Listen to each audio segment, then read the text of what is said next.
देवसुतं देवं कंसचाणूरमर्दनं देवकी परमानन्दं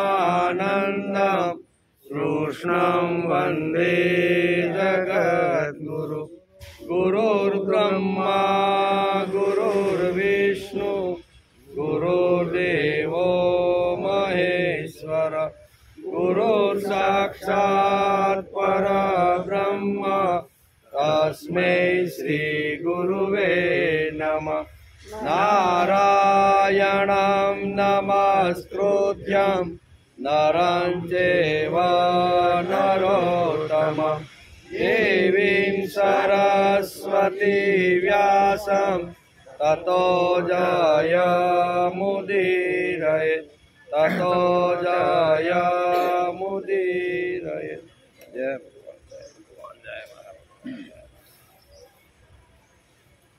चौथो श्लोक बरोबर। सदेव पाद पंकजं मदीयमानसे निजं दधानमोत्तमालकं नमामि नन्दबालकं समस्तदोषशोषणं समस्तलोकपोषणं समस्तगोपमानसं नमामि नन्दलालसं नमामि नन्दलालसं। सदैव पाद पंकजं मदीयमानसे निजं दधानमुत्तमालकं नमामि नंदबालकं।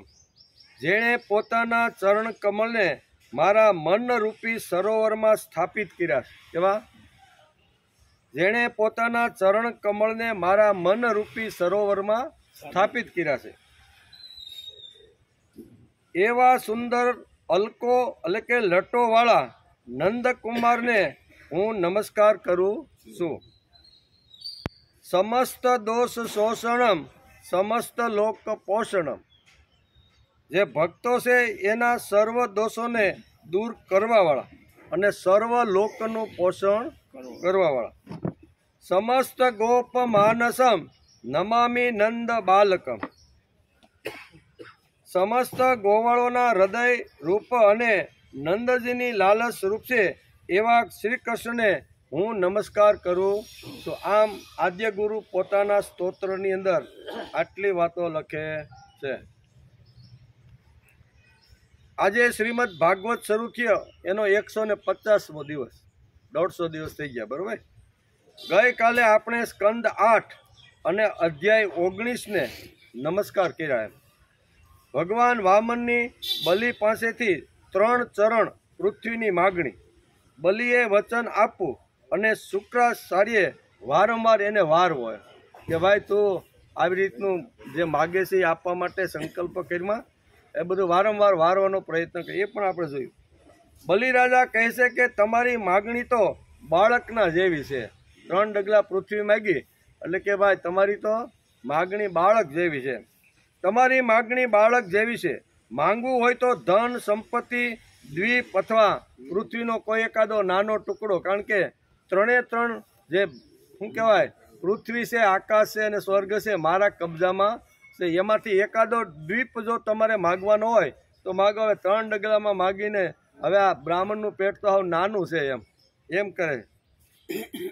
श्री भगवाने कह्युं के मनुष्य जो पोतानी इंद्रियोने वश राखनारो संतुष्ट न होय तो कामना तो तेनी कामना पूरी करवी असमर्थ छे। संतोष न होय तो एने एक द्वीप आजे तमे मने आपो तो काले एम थाय के 6 द्वीप बाकी रही गया छे ई पण मने मळवा जोईए। जे असंतोषी होय छे एने आवी रीते थाय तेथी मने आ 3 डगला पृथ्वी जोई छे। मारे जेटली जरूरियात छे एटલું જ હું તમારી પાસેથી માગું છું। ભાગવતના સ્કંદ 8 અધ્યાય 19 અને 21 થી 27 શ્લોકમાં ભગવાને સંતોષ વ્યક્ત કરતા રાજા બલિને સમજાવ્યું અને વેદવ્યાસે લખી રાખ્યું અને પરીક્ષિત રાજાને સુખદેવજીએ ગંગા મૈયાના પવિત્ર કિનારા ઉપર આટલી વાતો સંભળાવી। એનો આપણે ગઈકાલે અહીંયા સુધી આપણે વિચાર કર્યો હતો। 19મા સ્કંદને 19મા અધ્યાયને આપણે નમસ્કાર કર્યા, એમાં આટલી વાતો હતી. આજે આપણે 20મો અધ્યાય સ્કંદ 8 અને અધ્યાય 20 એમાં ભગવાન વામનજીએ વિરાટ રૂપ લઈને બેદ ચરણમાં પૃથ્વી અને સ્વર્ગને માપી લીધી. બરાબર, 3 ડગલા પૃથ્વીની જે સંકલ્પ કર્યો તો બલિરાજાએ, એમાં 2 ડગલા હજી માગ્યા છે. પછી ભગવાન પૂછે છે કે હવે ત્રીજું મારે ક્યાં મૂકવાનું? આ પ્રસંગ વેદવ્યાસે ભાગવતની અંદર લખ્યો છે. શ્રી સુખદેવ ઉવાચ બલિરેવં ગૃહપતિ કુલાચાર્યેણ ભાષિત તૃષ્ણિં ભૂત્વા ક્ષણં રાજન ઉવાચ વહિતો ગુરુમ. શ્રી સુખદેવજી કહે છે કે હે રાજા પરીક્ષિત, જ્યારે કુળગુરુ શુક્રાચાર્યે આ પ્રમાણે કહ્યું ત્યારે આદર્શ ગૃહસ્થ રાજા બલિએ એક ક્ષણ માટે મૌન થઈ રહ્યા અને પછી અત્યંત વિનયપૂર્વક અને સાવધાનીથી શુક્રાચાર્યજીને આ પ્રમાણે કીધું કે વેદના જે રૂચાઓ છે એ દ્વારા હું તને સમજાવું છું. એમ કરીને ગઈકાલે છેલ્લા શ્લોકની અંદર શુક્રાચાર્ય એને જે વાત કરી વેદની રૂચાઓમાં, કદાચ માણસ પોતાના પાસે જેટલી જરૂરિયાત હોય એટલું રાખીને જો દાન કરે તો એ કાંઈ અજુગતું નથી. આવું કીધું. તું તો બધું આપવા માટે તૈયાર થઈ ગયો. આવી રીતની ઘણી બધી વાતો શુક્રાચાર્ય જ્યારે ગઈકાલે આપણે જોતા હતા કરી, ત્યારે એના જવાબની અંદર અત્યારે રાજા પરીક્ષિત, અહીંયા કોને કહે છે?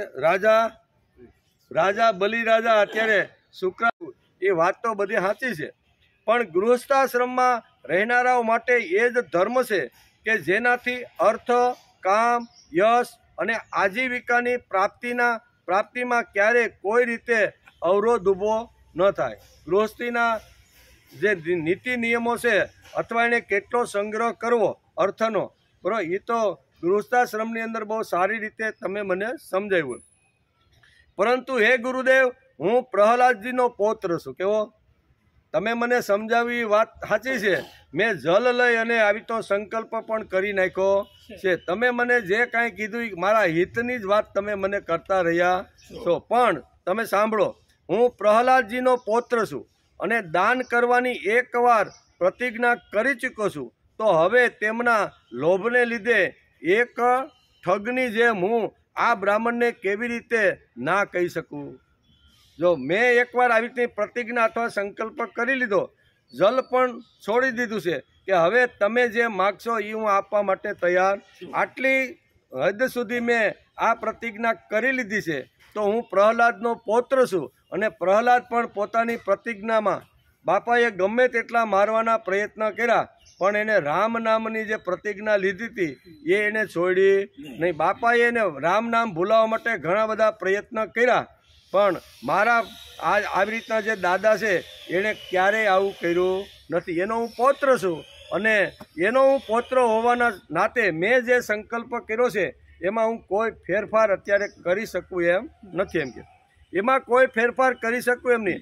આ પૃથ્વીએ કહેલું છે કે અસત્ય કરતાં મોટો અધર્મ બીજો કોઈ નથી. હું બધું સહી લેવાને સમર્થ છું, પણ અસત્ય બોલનારા મનુષ્યનો ભાર હું સહી શકતો. હું બધું સહન કરું, મારી ધન જાય, સંપત્તિ જાય, રાજ્ય જાય, 3 લોકનું, આ 3 ભુવનનું બધું જાય, એ બધું મારાથી સહન થાય, પણ સત્ય વાત હું આવી રીતનો છોડી શકતો નથી. એમ કે સત્ય વાત હું છોડી શકતો નથી. હું નરકથી, દરિદ્રતાથી, દુઃખના સમુદ્રથી, પોતાના રાજ્યના વિનાશથી અને મૃત્યુથી એટલો બીતો નથી કે જેટલો બ્રાહ્મણ આગળ પ્રતિજ્ઞા કર્યા પછી તેને દગો દેવા બેઠો. એકવાર એ બ્રાહ્મણને મેં કીધું કે આ વસ્તુ હું તને આપીશ, આવું મેં એને વચન આપ્યું હોય, બરાબર, પછી મારા હાથમાંથી ભલે રાજ્ય જવું હોય તો રાજ્ય જાય, મારા રાજ્યનો વિનાશ થવો હોય તો વિનાશ થાય, અને કદાચ આવી રીતનું થાય ને મારે નરકમાં જવું પડે તો નરકમાં જાય, પણ આ બ્રાહ્મણને મેં આપેલો જે વચન છે એ વચન હું છોડી શકતો આટલો. અત્યારે અહીંયા બલિરાજા અત્યારે એના ગુરુને સમજાવે છે કે હે ગુરુદેવ, આ સંસારમાં મરી ગયા પછી ધન વગેરે જે વસ્તુઓ સાથ છોડી દેશે તેમના વડે દાન વગેરેથી જો બ્રાહ્મણોને પણ સંતોષ ન આપી શકાય તો તેમના ત્યાગનો લાભ હું ભાઈ? મર્યા પછી કાંઈ ભેગું આવવાનું નથી. માણસ જે 70-80 વર્ષમાં જેટલું કમાય છે બરાબર, એનું 20% પણ પોતે વાપરીને જાતો નથી. 80% તો એમને પૌત્રોને પુત્ર માટે પડ્યું રહે છે.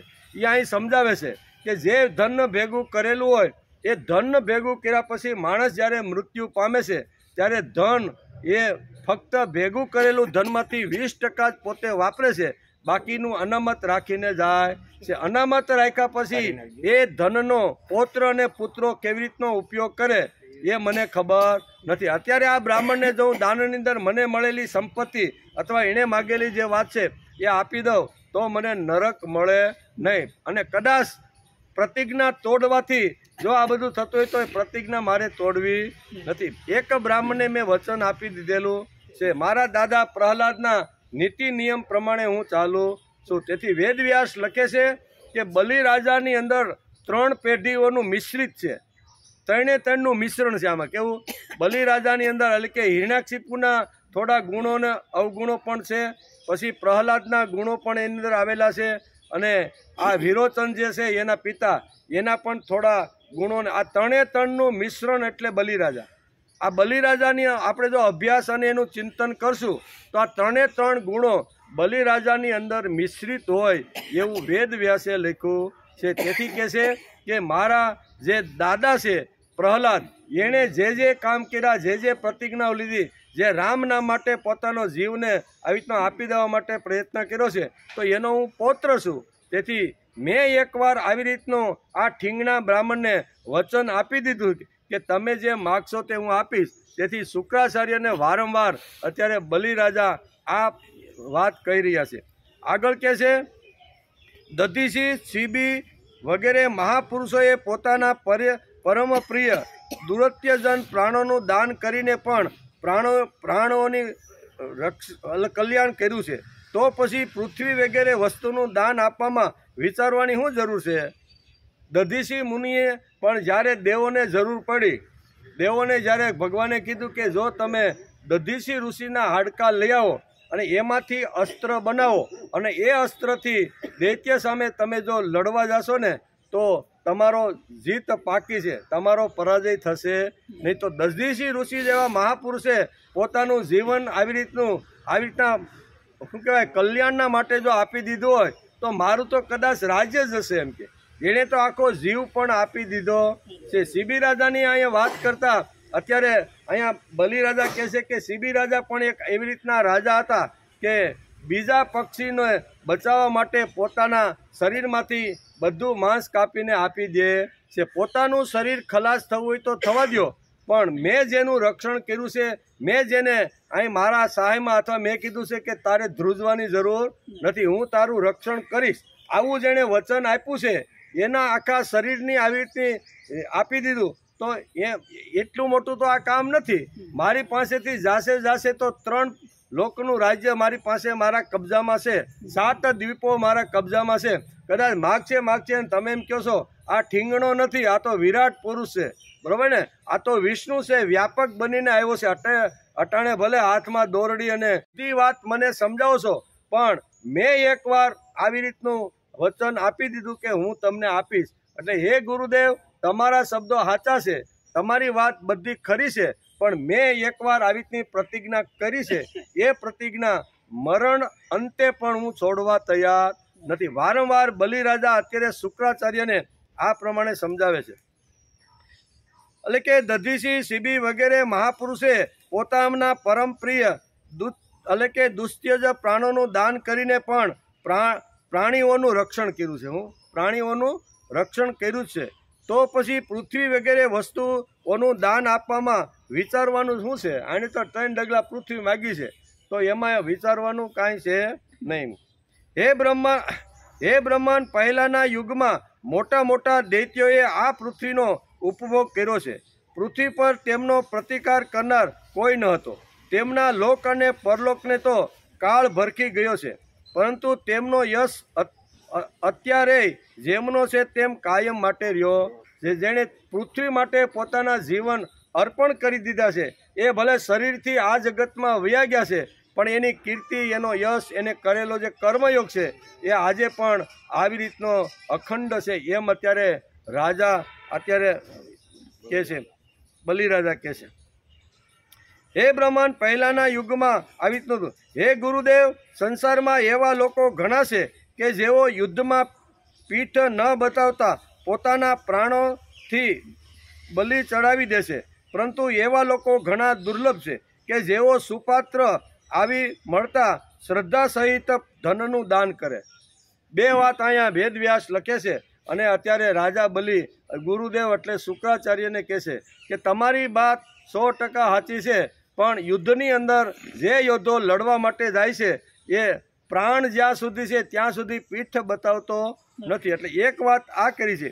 બીજી વાત એ કહે છે કે જે સુપાત્ર હોય છે એના હાથમાં જ્યારે ધન આવે છે ને, તે એ ધન અહીંયા સજ્જન લોકોને, સમાજમાં સારા સજ્જન દિવ્ય અને સંત પુરુષો થાય અને એ જે કામ કરતા હોય એની પાછળ પોતાનો આવી તો ધનનો પ્રવાહ વાવે છે. એટલે કે સુપાત્ર એમ ભાગવતની અંદર જેમ સુપાત્ર અને કુપાત્રના આ 20મા અધ્યાયની અંદર 8મા સ્કંદમાં જેમ વેદવ્યાસે અહીં બે વાતો સમજાવી છે કે કુપાત્ર અને સુપાત્ર, તો એવી જ રીતે ભાગવતમાં જેમ વેદવ્યાસે લખ્યું છે એ જ ભાગવત લખવાવાળા જેમણે 1 લાખ શ્લોક લખ્યા છે, બરાબર, અને 18 પર્વ જેણે લખ્યા છે, એવા મહાભારતની અંદર પણ આ જ વાત વેદવ્યાસે લખી છે કે કુપાત્ર દાનાત ભવેત દરિદ્રો દારિદ્ર દોષેણ કરોતિ પાપમ પાપમ કરોતિ નરલોકવાસમ પુનર દરિદ્રો પુનરેવ ભોગી.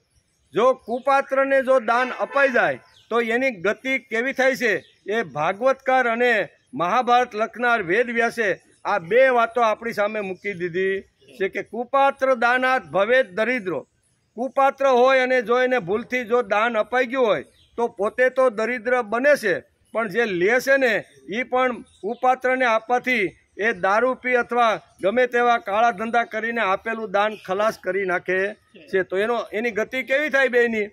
તો કે કુપાત્ર દાનાત ભવેત દરિદ્રો દારિદ્ર દોષેણ કરોતિ પાપમ. એની પાસે જ્યારે ધન ઓછું થઈ જાય અને પીવામાં બધું વાપરી નાખ્યું હોય અને પછી પાછો નવરો થઈ જાય, પાછો ફરીથી તબકડું લઈને માગવાની શરૂઆત, એ દરિદ્રનો દરિદ્ર રહેશે. કુપાત્રને જો ભૂલે શું કે જો દાન થઈ જાય, પૈસા અપાઈ જાય, થોડુંક આપી દો, તો કુપાત્ર ખરાબ રસ્તે વાપરે છે અને એનું પરિણામ બંનેને ભોગવવું પડે છે. કુપાત્ર દાનાત ભવેત દરિદ્રો દારિદ્ર દોષેન કરોતિ પાપમ પાપમ કરોતિ નરલોકવાસમ. એ પાપ પાછો કરવા લાગે તો એ નરક લોકની અંદર જાય છે અને નર આવી રીતના નરકમાં ગયા પછી ઘણા વર્ષો સુધી ત્યાં રીબાય છે અને રીબાય અને પાછો જ્યારે આ જગતમાં આવે છે ત્યારે એનો જન્મ ક્યાં થાય છે? કુપાત્ર દાનાત ભવેત દરિદ્રો દારિદ્ર દોષેન કરોતિ પાપમ પાપમ પ્રભાવમ નરલોક વાકી પુનર દરિદ્રો પુનરેવ. પાછો દરિદ્રતાની અંદર અહીંયા ગટરના કાંઠે એનો જન્મ થાય છે અને પાછું ચક્કર ચાલતું રહે છે. તેથી અહીં કહે છે કે મને તો અત્યારે સુપાત્ર મળ્યો છે. કોણ? આના જેવો બ્રાહ્મણ અત્યારે સુપાત્ર મેં જોયો નથી. નાનો એવો બાળક છે, સુંદર છે, બ્રાહ્મણનો દીકરો છે. કશ્યપ અને અદિતિના પેટે જન્મેલો જે આ બાળક છે ને એવો સુપાત્ર કોઈ જગ્યાએ મળે નહીં. તેથી કુપાત્રને દાન આપવા કરતાં આને દાન આપ્યા પછી મારું જે થવું હોય થાય, પણ આવો સુપાત્ર મને મળશે નહીં. વેદવ્યાસ લખે છે કે એને બીજી સાઈડ બતાવે છે કે સુપાત્ર દાનાત ભવેત ધનાઢયો. કોઈ સુપાત્ર સજ્જન લોકો જે પ્રભુ કાર્ય કરતા હોય એને ઉત્સાહ સ્ફૂર્તિને ચૈતન્ય આપવા માટે પોતાની ધન સંપત્તિ જો વાપરે તો એની ગતિ કેવી થાય છે સુપાત્રને આપવાથી. તો એનું પણ વર્ણન વેદવ્યાસે ભાગવત અને મહાભારતમાં કરેલું છે. સુપાત્ર દાનાત ભવેત ધનાઢયો. શું બતાવ્યું કે સુપાત્રને જો દાન આપીને તો એ ધનના ભંડાર એને ઘેરે ભગવાન મોકલે છે. સુપાત્ર દાનાત ભવેત ધનાઢયો ધન પ્રભાવેન કરોતિ પુણ્ય. એના હાથમાં સજ્જનના હાથમાં પાછું ધન આવે તો એ પાછું પુણ્ય અથવા દાન કરવા માટે વાપરે છે. એટલે આવી રીતની સાયકલ છે કે શું કહેવાય? સુપાત્ર દાનાત ભવેત ધનાઢયો ધન પ્રભાવેન કરોતિ પુણ્યમ પ્રભાવેન સુરલોક. સુર એટલે સ્વર્ગ. સુરલોકવાસી પુનર ધનાઢયો પુનરેવ ભોગી. પાછો એનો સ્વર્ગની અંદર એના બધા કર્મો પૂરા થાય અને પાછો જ્યારે મૃત્યુ લોકમાં આવવાનો થાય ત્યારે પુનર ધનાઢયો પુનરેવ ભોગી. એ ધનવાન અથવા બ્રાહ્મણ અથવા વિદ્વાન આવી રીતના જે સંપત્તિવાન જે લોકો છે એના ઘરે ન માગતા સીધે સીધો આ જન્મ એની પાસે થાય. એટલે 2 સાયકલ અહીં વેદવ્યાસ બતાવે છે. અને રાજા અહીંયા કોણ? રાજા બલિ અત્યારે શુક્રાચાર્ય જેને ઘણી બધી વાતો સમજાવવાનો આગલા અધ્યાયમાં જે પ્રયત્ન કર્યો એના જવાબમાં અત્યારે અહીંયા બલિ રાજા અહીંયા ગુરુદેવ શુક્રાચાર્યને કહે છે, વાત તમારી ખરી છે, પણ આવો સુપાત્ર બ્રાહ્મણ અત્યારે એમ નથી. કારણ કે અહીંયા કશ્યપ અને અદિતિના ગર્ભ દ્વારા જે બાળક જે ઉત્પન્ન થયો છે આવો નાનો છે, વિદ્વાન છે, જ્ઞાની છે, આટલી ઉંમરમાં આટલી બધી એની અંદર તેજસ્વીતા છે, તો આવો તેજસ્વી બ્રાહ્મણ મારે હવે ક્યાં ગોતવા જાવો? એટલે મેં સંકલ્પ જે કર્યો છે એ મારો સંકલ્પ તો દ્રઢ છે. તમે જે મને કીધી, તમે મારા હિત માટે, તમે મારા ગુરુદેવ છો, મારા કલ્યાણ માટે જે વાતો કરીને એ બધી સાચી છે. પણ એક ક્ષત્રિય નાતે અને આવી રીતના એક વીર પુરુષના નાતે હું મારું વચન બદલી શકું એમ નથી. વારંવાર અત્યારે શુક્રાચાર્યને અત્યારે બલિ રાજા આ પ્રમાણે કહે છે કે હે ગુરુદેવ, સંસારમાં એવા લોકો ઘણા છે કે જેઓ યુદ્ધમાં પીઠ ન બતાવતા પોતાના પ્રાણોને બલિ ચડાવી દેશે, પરંતુ એવા લોકો ઘણા દુર્લભ છે કે જેઓ સુપાત્ર આવી મળતા શ્રદ્ધા રહિત ધનનું દાન કરી દે. આવો સુપાત્ર અત્યારે મને મળેલો છે. તેથી મારે જે માગે, જેટલું માગે, જ્યારે માગે ને એ આપવા માટે હું બંધાઈ ગયો. તો હાથમાં જળ લઈને મેં સંકલ્પ પણ કરી નાખ્યો. આ બધી જ વાતો અત્યારે ગુરુદેવને અત્યારે રાજા બલિ સમજાવે છે કે હે ગુરુદેવ, જો ઉદાર અને કરુણાશીલ મનુષ્ય અપાત્ર યાચકની કામના પૂરી કરીને દુર્ગતિ ભોગવે છે તો તે દુર્ગતિ પણ તેના માટે શોભાસ્પદ છે. જ્યારે આ બટુક પણ તમારા જેવા બ્રહ્મવેતા છે. તમે જેમ બ્રાહ્મણ છો એમ જ આ બ્રહ્મવેતા છે, બ્રાહ્મણનો દીકરો છે, એ પણ બ્રહ્મવેતા જ છે.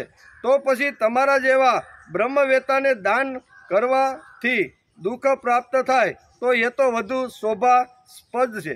તેથી હું આ બટુક બ્રહ્મચારીની કામના અવશ્ય પૂરી કરીશ. બરાબર ને? હવે મેં જે સંકલ્પ કર્યો છે એમાં હવે કોઈ ફેરફાર થશે નહીં. તમે ગમે તેટલી માથાકૂટ કરો, ગમે તેટલા મારા કલ્યાણ માટે તમે પ્રતિજ્ઞા છોડવાની વાત કરો છો, એ વાત બરોબર છે, પણ હવે હું કરી શકું એમ નથી. હે મહર્ષિ, હે ગુરુદેવ શુક્રાચાર્ય, વેદ વિધિના જ્ઞાતા તમે લોકો અત્યંત આદરપૂર્વક યજ્ઞ, યાગ વગેરે વડે જેમની આરાધના કરો છો તે વરદાતા વિષ્ણુ આ રૂપમાં આવ્યા છે. ત્યારે તેમની ઈચ્છા અનુસાર તેમને પૃથ્વીનું હું દાન કરી દઈશ. આવો માગવાવાળો ભગવાન પણ મારી સામે આવીને ઊભો છે. હવે એને શુક્રાચાર્ય બહુ સ્પષ્ટ શબ્દમાં કહી દીધું કે આ બટુક નથી, આ ઠીંગણો નથી, આ વામન નથી, આ તો વિષ્ણુ છે. કેવો? આ વિષ્ણુ છે. અને ત્યારે અહીંયા કહે છે કે આવા જો વિષ્ણુ મારા આંગણે યાચક બનીને જો આવતા હોય તો મારું કેટલું મોટું સૌભાગ્ય છે કે મારા જેવા માણસ માટે ભગવાનને આવું રૂપ ધારણ કરીને આવે. આ બધી જ વાતો શુક્રાચાર્યને અત્યારે રાજા બલિ સમજાવી રહ્યો છે. પૃથ્વીનું દાન કરીશ, મારાથી અપરાધ નહીં થવા છતાં પણ જો એ મને અધર્મપૂર્વક બાંધી લેશે ને તો પણ હું એમનો વિરોધ કરીશ નહીં. કારણ કે મારા શત્રુ હોવા છતાં પણ ભયભીત થઈને એમણે બ્રાહ્મણનું શરીર ધારણ કર્યું. આ પણ ભગવાન પણ ભયભીત થઈ ગયા છે કે આને ડાયરેક્ટ જો એની સાથે દેવોને લઈને લડવા માટે જઈશ ને તો મારો પરાજય નિશ્ચિત છે, એવું એમણે નક્કી કરી લીધું છે. તેથી એ બ્રાહ્મણનું રૂપ ધારણ કરીને મારી પાસે આવ્યા છે. અને મારી પાસે આવ્યા પછી એ જે માગશે ને એ હું આપવા માટે તૈયાર છું. આ આખી પૃથ્વીને ચલાવવાવાળો જે મારી પાસે માગણ થઈને આવે અને હું એને ભિક્ષા આપતો હોય તો આનાથી મોટું સૌભાગ્ય કયું હોય છે? કે આમ શુક્રાચાર્યને વારંવાર રાજા બલિ તે કહે છે. પછી આગળ કહે છે કે હે મહર્ષિ, પવિત્ર કીર્તિ ભગવાન વિષ્ણુ છે. તેથી એ પોતાનો યશ ગુમાવશે નહીં, પોતાની માગેલી વસ્તુ લઈને જ રહેશે. એ કદાચ હું નહીં આપું ને તો આ તો વિષ્ણુ વ્યાપક થઈને આવ્યો છે, કદાચ નહીં આપું તો એને જો લેવાની ઈચ્છા થશે ને તો એ પણ મારી પાસેથી લઈ લેવાનો છે. પણ તો માગીને મારી પાસે જ લે અને હું એને આવો દાતાર, શું કહેવાય, દાતાર બનીને જો આપું ને તો મારો યશ અને મારી કીર્તિ પણ જાય. તેથી બે હાથ જોડીને બલિરાજા શુક્રાચાર્યને વારંવાર આ વાત સમજાવી રહ્યા છે કે હે ગુરુદેવ, એ યુદ્ધમાં મને મારીને પણ પૃથ્વી જીતી લે એવો આ વિષ્ણુ છે. કદાચ મારે ત્યાં બટુકનું રૂપ ધારણ કરીને આવ્યો છે અને કદાચ 3 પગલા તમે એમ કહો છો કે આ વામન નથી, આ તો વિરાટ છે, આ તો વિષ્ણુ છે, અને કદાચ એ વિષ્ણુ નીકળશે, બરોબર ને, અને કદાચ આ પૃથ્વીને માપી લેશે તો મને કાંઈ વાંધો નથી. અને કદાચ હું એને નહીં આપું ને તો મને બાંધીને પણ એને જેટલું જેવું જોઈશે એ બધું લઈ લેવાનો છે. તેથી આમ યાચક બનીને આવે અને મારા જેવો એને દાન આપે તો એનાથી મોટી કઈ વાત હોઈ શકે. આમ ઘણા શ્લોકોની અંદર વેદવ્યાસ લખે છે અને બલિરાજા વારંવાર શુક્રાચાર્યને આ વાત સમજાવે છે. એ યુદ્ધમાં મને મારીને પણ પૃથ્વી પડાવી લેશે, અને જો એ કદાચ કોઈ બીજા જશે તો મારા બાણોના પ્રહારથી યુદ્ધભૂમિમાં હંમેશને માસે ઢળી જશે. કદાચ એ વિષ્ણુ નહીં હોય અને બીજું રૂપ કદાચ હશે એનું, તો યુદ્ધમાં મને આ ઠીંગનો કાંઈ જીતી શકવાનો નથી. એટલે બે વાતો છે કે જો લડવું પડે તો આ કદાચ વિષ્ણુ સિવાયનો બીજો કોઈ હશે તો યુદ્ધમાં મારી સામે ટકી શકવાનો નથી. અને વિષ્ણુ હશે અને કદાચ હું એને ના પાડીશ ને તો એ વિષ્ણુ હશે તો એનું બળ તાકાત એટલી છે કે એ બધું મારી પાસેથી લઈ લેવાનો છે. એટલે બંને હાથમાં લાડવા છે. યુદ્ધમાં જો એ વિષ્ણુ નહીં હોય તો હું એને જીતી લઈશ, અને યુદ્ધમાં જો વિષ્ણુ હશે ને તો પછી હું નહીં માગું અથવા મારું વચન ફોપ કરીને કહું હું તમને આપતો નથી તો એ તો લઈ લેવાનો. આમ શુક્રાચાર્યને સુંદર મજાના 13 શ્લોકની અંદર અત્યારે આટલી વાત બલિરાજા એને સમજાવે છે કે આટલું તમે મારા કલ્યાણની વાત, મારા હિતની વાત, મારી બધી સાઈડ સલામત રહે એની વાત તમે મને કરી છે. વાત બરોબર છે, પણ હું એક વીર પુરુષ છું. વીર પુરુષે આપેલો શબ્દ હું પાછો ખેંચી શકતો નથી. આમ કરીને 13 શ્લોકની અંદર અહીંયા બલિરાજા સ્તુતિ કરો છો એ પણ બરોબર છે. એટલે આ મારો શિષ્ય જે છે એ કેવો છે? શ્રદ્ધાવાન. એટલે કે શુક્રાચાર્યજીએ જ્યારે જોયું કે પોતાનો આ શિષ્ય ગુરુ પ્રત્યે શ્રદ્ધાવાન છે અને આજ્ઞાનું ઉલ્લંઘન કરી રહ્યો છે, ત્યારે દેવના પ્રેર્યા તેમણે રાજા બલિને શાપ આપી દીધો. વારંવાર ગુરુદેવ એને સમજાવે છે અને એના પ્રત્યુત્તરની અંદર આટલી વાત જ્યારે રાજા બલિ એની સામે કરે છે ત્યારે અહીંયા શુક્રાચાર્ય એકદમ ક્રોધની અંદર આવી જાય છે કે આટલી વાત માથાકૂટ તારી સામે હું કરું છું, પણ છતાંય તું મારી એક વાત માનતો નથી. આમ કરીને ક્રોધે ભરાયેલા શુક્રાચાર્ય રાજા બલિને શ્રાપ આપી દે છે એવું વેદવ્યાસ લખે છે. અને સુખદેવજી અત્યારે રાજા પરીક્ષિતને ગંગા મૈયાના પવિત્ર કિનારા ઉપર જે પ્રશ્ન પૂછ્યો હતો એના જવાબમાં આટલી કથા વેદવ્યાસે લખી છે. એમ અત્યારે સુખદેવજી પરીક્ષિતને કહે છે કે હે રાજા પરીક્ષિત, આવી રીતના જોકે તેઓ સત્ય પ્રતિજ્ઞાને ઉદાર હોવાના કારણે શાપને પાત્ર ન હતા. શુક્રાચાર્યજીએ શાપ આપ્યો કે હે મૂઢ, તું છે તો અજ્ઞાની પણ પોતાને ઘણો મોટો પંડિત માને છે અને મને આ બધી સલાહ આપવા માટે તું નીકળો છો. તું મારી અવગણના કરીને ગર્વ કરી રહ્યો છે. તે મારી આજ્ઞાનું ઉલ્લંઘન કર્યું છે. તેથી તું સત્વરે પોતાના ઐશ્વર્યમાંથી ભ્રષ્ટ થઈ જઈશ. આવો શુક્રાચાર્ય પોતાના શિષ્ય બલિરાજાને આવી રીતનો શ્રાપ આપી દીધો. એટલે આમ કરીને હાથમાં કમંડળ લઈ અને શુક્રાચાર્ય રાજ્ય છોડીને ચાલ્યા ગયા છે. આ સુંદર મજાની કથા અહીંયા ભાગવતકાર વેદવ્યાસે અહીંયા બહુ સરસ રીતે રાજા બલિ અને શુક્રાચાર્યનો જે સંવાદ છે એની અંદર સુંદર રીતે વણી નાખી રહે. બરોબર, જાગૃત રહે ને.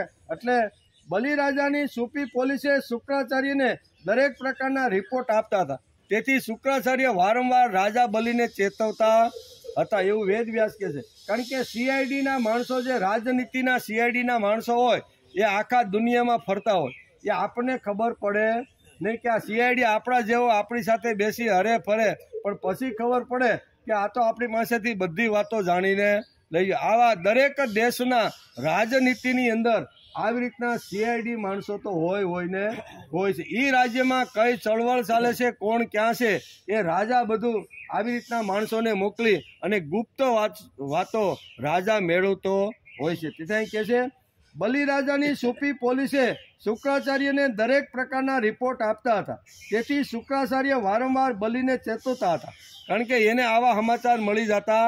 જે બાળકો છે, સ્ત્રીઓ છે, એની ઉંમરના બધા છે, એની સાથે બેસી વાર્તાલાપ કરી અને પોતાનું ગ્રુપ મોટું કરતો જાય છે. ઠીંગણો નથી, વામન નથી, પણ ધીમે ધીમે વામનમાંથી વિરાટ થતો જાય છે. વિરાટનો અર્થ મોટો, મોટો એટલે એનું ગ્રુપ મોટું થતું જાય છે. એમાં સીઆઈડીના માણસોએ કીધું. સુફી પોલીસે બલિરાજાને અને શુક્રાચાર્યને કહી દીધું કે વામન આજે યજ્ઞશાળામાં આવ્યો છે. તે ઘણા લોકોના વિચારો બદલી બધાના જીવનો બદલાવે છે. તમારે સીઆઈડી વાળાએ કીધું કે તમારે આને જે શિક્ષા કરવી કરજો, અમે તમને સાચો રિપોર્ટ આપી દીધો છે કે આ નાનો છે, ઠીંગણો છે, તમે બધા કહો કે પણ આ આખા ગામને અથવા આખા રાજ્યને બદલાવીને પોતાના પક્ષમાં પ્રભુ તરફ વાળતો રહેલો છે. એમ કે બલિરાજાની સુફી પોલીસે બલિરાજાને અને શુક્રાચાર્યને ચેતવી દીધા. રાજ્યના લોકોના જીવનોને એક નવો જ વળાંક અહીંયા વામન આપે છે. સુફી પોલીસ સીઆઈડી બધી જ વાતોથી રાજાને વાકેફ કરે છે. વારંવાર જ્યારે તો રાજા શું કે જ્યારે સીઆઈડીના માણસો કહેતા હતા કે આ એક અદિતિ અને કશ્યપના પેટે જન્મેલો જે બ્રાહ્મણ છે ને, એ તો એનું મોટું વિશાળ આવી રીતનું ગ્રુપ બનાવતો જાય છે. વામનમાંથી વિરાટ તરફ અત્યારે જઈ રહ્યો છે. ત્યારે રાજા પૂછતો કે વિરાટ રૂપ ધારણ કરે છે એટલે શું કરે છે? તો કે એના પક્ષની અંદર, એના ગ્રુપની અંદર બધાને જોડતો જાય તેમ કે તેની પાસે વિત્ત પણ નથી. તે ગરીબ અસહાય બ્રાહ્મણનો છોકરો મને શું કરી શકવાનો છે? શુક્રાચાર્ય આ જાણતા હતા. શુક્રાચાર્યને વારંવાર સીઆઈડીના લોકો કે તમે ગુરુદેવ છો અને ગુરુદેવના નાતે રાજાનું કલ્યાણ શેમાં છે એ અમારે જોવું જોઈએ. તેથી આ સીઆઈડીના બધા જ લોકો જે છે એ શુક્રાચાર્યને વારંવાર આ વામનની ચળવળ એ શું કરતો રહેલો છે, ક્યાં જાય છે, કોની સાથે બેસે છે, આ બધી ઝીણવટભરી જે વાતો છે એ આ ગુપ્ત પોલીસ બધી રીતે જાણતી હતી અને શુક્રાચાર્યને વારંવાર કહેતી હતી. અત્યારે સમાજની વિત્ત શક્તિ મારી પાસે છે. બધા સૈનિકો મારી તરફેણમાં છે. બટકો મારું કંઈ બગાડી શકવાનો નથી. આમ બલિએ શુક્રાચાર્યને વારંવાર કીધું. આ તો બટકો છે, બ્રાહ્મણનો દીકરો છે, મારી પાસે સૈન્ય છે, મારી પાસે સત્તા છે, મારી પાસે મોટું શાસન છે. આ બધાના પ્રતાપથી ગમે તેવો આવી તો મારી સામે જો પોકાર કરશે, બળવો કરશે, તો ઘડીના છઠ્ઠા ભાગમાં હું એને પૂરો કરી નાખી. આવું આ શુક્રાચાર્યને વાત એ પણ રાજસત્તાની પાછળ દોડે છે. કેવા આજનો વિચાર કરી એ કાળમાં આવું જ હતું.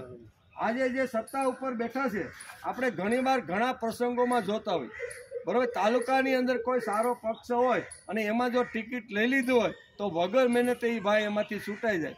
હવે એ માનો કે 2 મહિના પહેલાં એને કોઈ બોલાવતું ન હોય. કેવું? કોઈ બોલાવતું ન હોય, પણ એ માનો કે એમએલ થઈ ગયો અને આવી રીતની સત્તા હાથમાં આવી ગઈ એટલે બધાય હાથમાં ફૂલનો હાર ને શું કહેવાય બધું લઈને એના પગની પાસે બળ છે, મારી પાસે શક્તિ છે. કદાચ આવી રીતનો જો આવી રીતનો થશે તો એને કબજો કરવાની મારી પાસે શક્તિ, ખુશ કરવાની મારી પાસે શક્તિ છે, મારી પાસે બુદ્ધિ છે, મારી પાસે વિત છે. આવો ઠીંગણો બટકાથી ડરવાનું કોઈ કારણ નથી. આમ શુક્રાચાર્યે જે કાંઈ એને કલ્યાણ માટેની જે કાંઈ વાતો કરી હતી એના જવાબમાં અત્યારે રાજા કેવા બલિરાજા અત્યારે આ પ્રમાણેની કહે છે. બ્રાહ્મણ વર્ગને દીધું છે એ વાત પણ યોગ્ય નથી. શુક્રાચાર્ય કહ્યું, ધ્યાન રાખ, આ વામન વિષ્ણુ છે, તે વ્યાપક બને છે, તેને તમારે રોકવો જોઈએ. તેમની શક્તિ વધતી જાય છે. ભાગવતકારે સ્પષ્ટ ભાષાની અંદર આ બહુ સરસ રીતે અહીંયા સ્કંદ 8 અને અધ્યાય 20ની અંદર આ બહુ સ્પષ્ટતા કરી છે. શુક્રાચાર્ય જ્યારે હાથમાં કમંડળ લઈને ક્રોધ ભરી અને રાજાને જ્યારે સાપ આપીને જાય છે ત્યારે જતા એને આકે છે કે ભાઈ તું હવે માનતો નથી, આ ઠીંગણો નથી, આ વ્યાપક છે, આ વિષ્ણુ છે. અને ધીમે ધીમે એનો પ્રવાહ વધતો જાય છે. શુક્રાચાર્યને લોકો એકાક્ષ કહેતા હતા. કેવા? એકાક્ષ, એક આંખવાળા બાડા આપણે કહીએ ને. શુક્રાચાર્યને લોકો એકાક્ષ કહે છે. શુક્રાચાર્ય એકાક્ષ હતા કે નહીં, તેમને શારીરિક વ્યંગ હતો કે નહીં તે આપણને ખબર નથી, પણ વેદ વ્યાસે લખ્યું છે. અક્ષરનો અર્થ એ કે જેને એક જ દ્રષ્ટિ હતી. અસુરો દૈત્યનું ભલું શેમાં છે એમ જ શુક્રાચાર્ય વિચારતા દુનિયાનું જે થવું હોય તે થાય, પણ મારા દૈત્યનું કલ્યાણ થવું, આ એક જ આંખ એની પાસે હતી, બરોબર ને? એવું આ વેદ વ્યાસે એકાક્ષ શુક્રાચાર્ય માટે લખ્યું છે. એકાક્ષ એટલે એક આંખ, એક આંખ એટલે એકનું જ કલ્યાણ જોવાનું. દેવોનું કલ્યાણ નહીં, દૈત્યોને સુખ શેમાં મળે છે, એનું કલ્યાણ શેમાં છે, એને મારે કઈ રીતે આગળ લઈ જવા, આ જ શુક્રાચાર્ય વિચારતા હતા. તેથી વેદ વ્યાસે અહીંયા શુક્રાચાર્ય માટે એની આંખને માટે એકાક્ષ શબ્દ વાપર્યો છે કે શુક્રાચાર્ય કેવા એકાક્ષ. કારણ કે ઘણા લોકો કે ને એ બાડા હતા એકાક્ષ. હવે આપણને તો ખબર નથી, એવી વખતે અત્યારે જે આપણો વિડીયો હાલે ને એવો વિડીયો નહીં હોય એટલે કાંઈ આપને ખબર પડી નથી. એટલે કે તેમને બીજી કોઈ ખબર નથી, તેમને એટલે કે માનવીય બનાવવા કંઈ ખબર જ નથી. ફક્ત દૈત્યો સુખી કેમ રહે તેમાં તેને રસ હતો, તેથી તેને એકાક્ષી કહેવામાં આવે છે. શુક્રાચાર્ય માટે વેદ વ્યાસે એકાક્ષી શબ્દ વાપર્યો છે. એને કોઈ સમાજના કલ્યાણી, માનવીના કલ્યાણી કે સારા સજ્જન લોકોનું કલ્યાણ થાય એમાં એને રસ હતો નહીં. એને જે શિષ્ય તરીકે જેને સ્વીકાર્યા છે એ શિષ્યનું કલ્યાણ શેમાં છે એ એક આંખથી જ જોતા હતા. દુનિયાનો ઇતિહાસ વાંચું તો ખબર પડશે કે તરસીલ સાહેબ એકાક્ષ હતા. આપણે દુનિયામાં દેશોને જે કરવું હોય તે કરે, પણ મારા ઇંગ્લેન્ડનું ભલું થવું હોય, ઇંગ્લેન્ડના ભલા માટે, બ્રિટનના ભલા માટે એને પોતાનું આખું જીવન ખર્ચી નાખ્યું છે. ચર્ચિલને એક જ ખબર હતી કે મારા ઇંગ્લેન્ડનું અને તેમની પ્રજાનું ભલું થવું જોઈએ. આને એકાક્ષ કહેતા હતા. શુક્રાચાર્ય એકાક્ષ હતા, તેને ફક્ત દૈત્યો સુખી થાય એમાં જ રસ હતો, બાકી દુનિયાના કોઈ માણસ સુખી થાય એમાં એને રસ હતો નહીં. એકાક્ષ શબ્દ અહીંયા વેદવ્યાસે ભાગવતની અંદર શુક્રાચાર્ય માટે વાપર્યો છે. શુક્રાચાર્ય બલિને કહ્યું કે જે વિષ્ણુ છે વામન, તેને ખતમ કરવો જોઈએ. વારંવાર બલિ એમને ચેતવે કે ભાઈ તું એની હારે આવી રીતનું સુલેહ કરી અને કાંઈ વાત કરતો નહીં, એને ખતમ કરીને કોઈ પણ રીતે. જેમ હિરણ્યકશિપુએ પ્રહલાદને ખતમ કરવા માટે જે પ્રયોગો કર્યા તેમ તારે પણ આ પ્રયોગો કરવા જોઈએ. એમ અત્યારે બલિ રાજાને શુક્રાચાર્ય સલાહ આપે છે. બલિએ કહ્યું વામનને ખતમ કરવો ખોટો છે. ઠેક ઠેકાણે વામનનું નામ સંભળાય છે. એટલું નહીં, પણ વામનને માનવા પૂજવા વાળા પણ ઘણા લોકો છે. વામનના વિચારો ઉપાડેલા લોકોની સંખ્યા પણ હવે ધીમે ધીમે મોટી થતી જાય છે. મારે હજી તેમને કહેવું છે કે તમે તેમની સાથે સુલેહ સંધિ કરી લો. વામનની સાથે સુલેહ પણ કર્યો, આગળ સુલેહ પણ કરી દીધો. ભાગવતના આ પ્રસંગમાં હિરણ્યકશિપુ, પ્રહલાદ અને વિરોચનના સંસ્કારોનું મિશ્રણ અત્યારે બલિ રાજામાં દેખાય છે. એમ વેદ વ્યાસે ભાગવતની અંદર લખેલું છે. આમાં પ્રહલાદના સંસ્કારો પણ દેખાય છે. બલિએ કહ્યું કે આ વામનને મારીને નહીં ચાલે.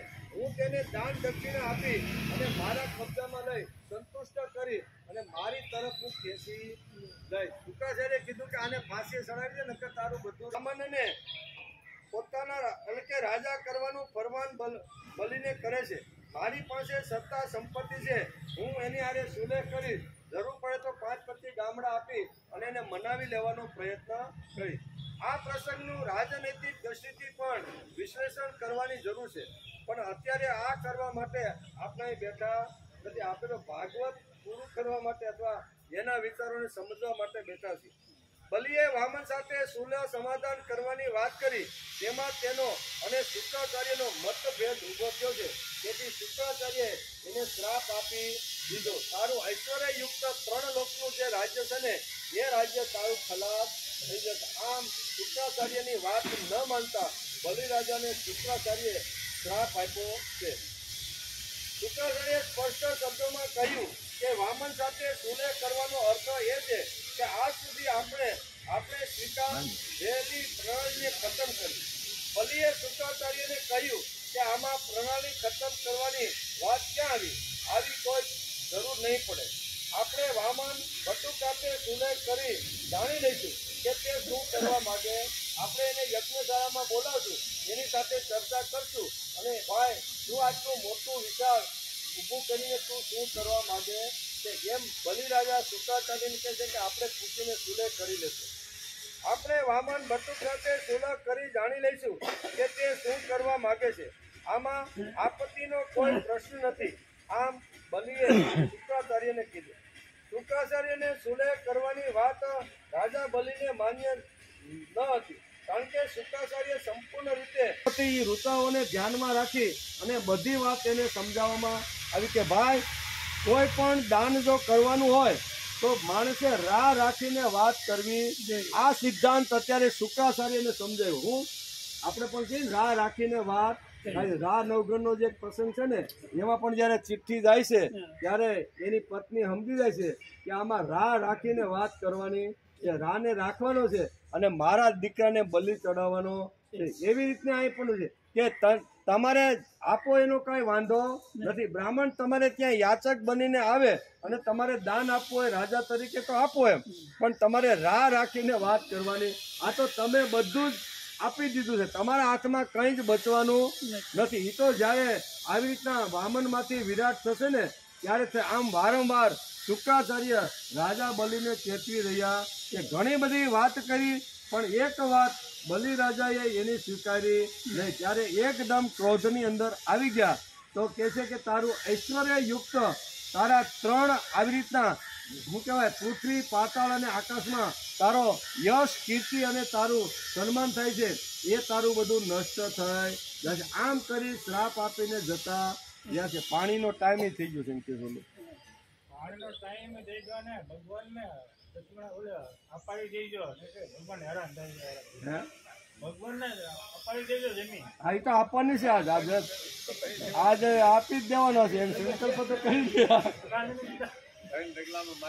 માગી આપી જ દેવાના છે.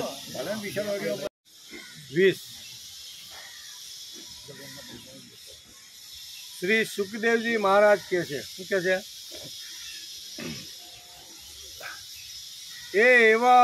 એવમશ્રતિતમ શિષ્યમ અનાદેકકરમ ગુરુ સશાપ દેવ પ્રહિત સત્યમ સંદમ મનસ્વિનમ દઢમ પંડિતમાગ્નયજ્ઞ સ્તબધોસ્તુપક્ષતે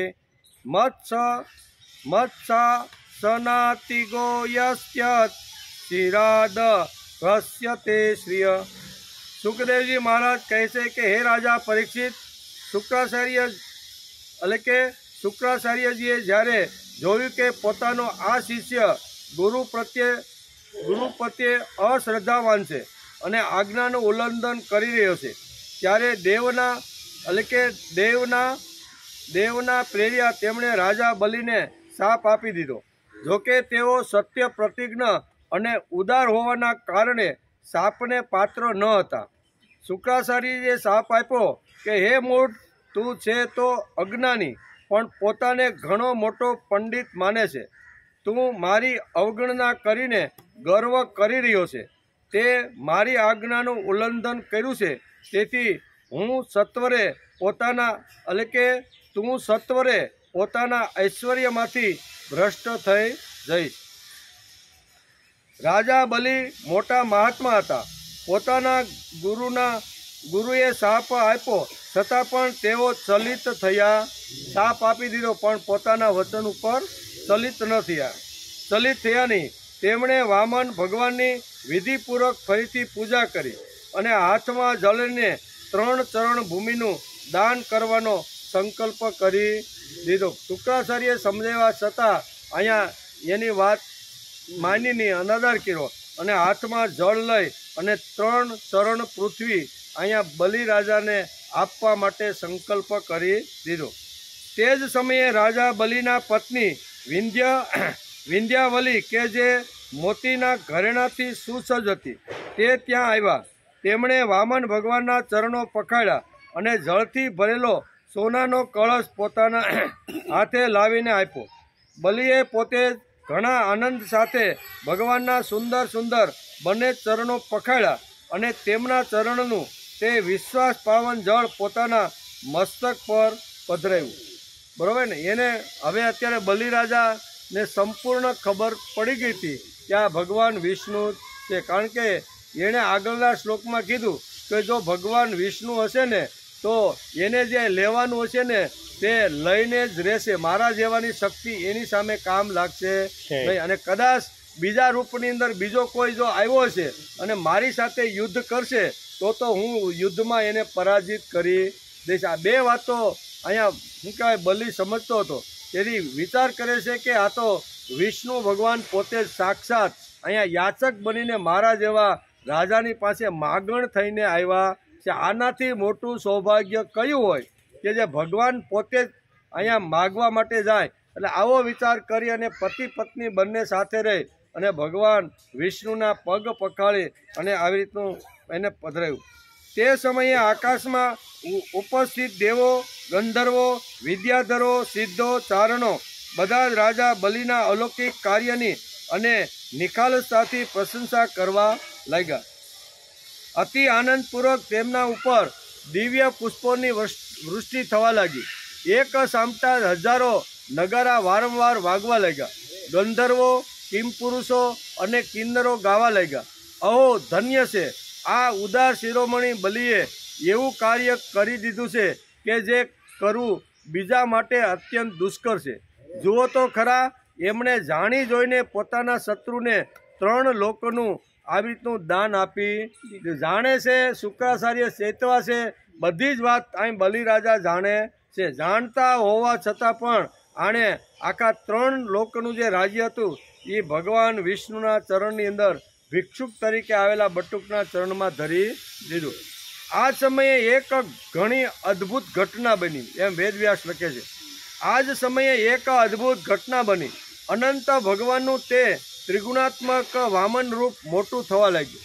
એ જ યજ્ઞશાળામાં આવ્યા હતા, ત્યાં આવી રીતનો સંકલ્પ થયો અને સંકલ્પ થયા પછી આ વામનમાંથી ધીમે ધીમે ધીમે વિરાટ રૂપ થવા લાગ્યું.